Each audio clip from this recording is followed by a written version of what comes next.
Hey everyone, my name is Roisin and welcome back to ESL Insider. Today we'll be looking at various classroom functions VIPLearn has to offer.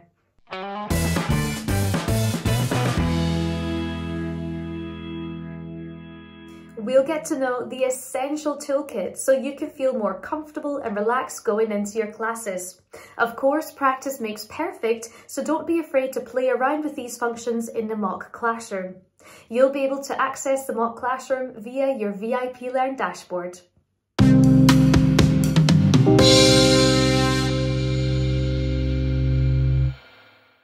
First up, let's have a look at our basic toolkit. We have all the usual suspects, including the mouse at the top used to click on things, the selector for selecting things. Then we have the pencil, where you can choose what shape, colour and size you're looking for. With the text tool, again, you can make it bold, italic, strike through, underline and change the colour and font size. Next, we have the eraser. We can erase a single item or the entire thing. Next is our handy little hand. We use this to move things around. Then if we are really proud of what we've created, we can save it for a rainy day. Of course, up next we have our wee cloud.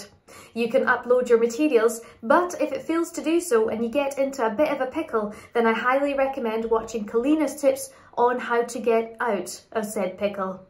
It's also worth mentioning that you can upload PDFs of reasonable size to the cloud. If you go too big, then that's when you might run into trouble. The last little box is like a fun box. These tools are my favourite and include a countdown timer, where you can get kids to talk about a subject for a set period of time without humming or hawing to see how much English they can actually produce under a lot of pressure, which is actually very difficult to do. But if you just relax and let your mind wander, it becomes fairly easy, Time's up, thank God.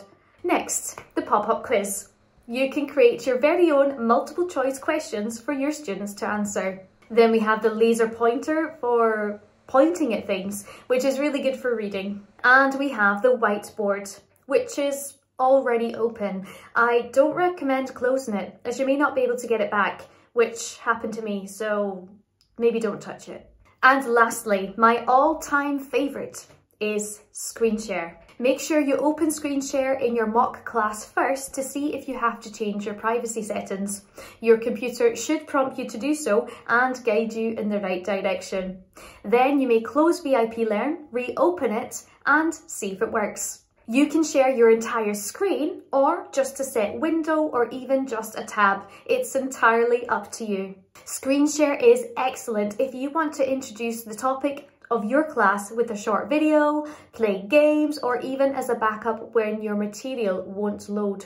Kalina talks more about this in her video about technical issues, so make sure you check it out. If you want sound for your screen share session, I usually just take my headphones out and let the audio come from my laptop.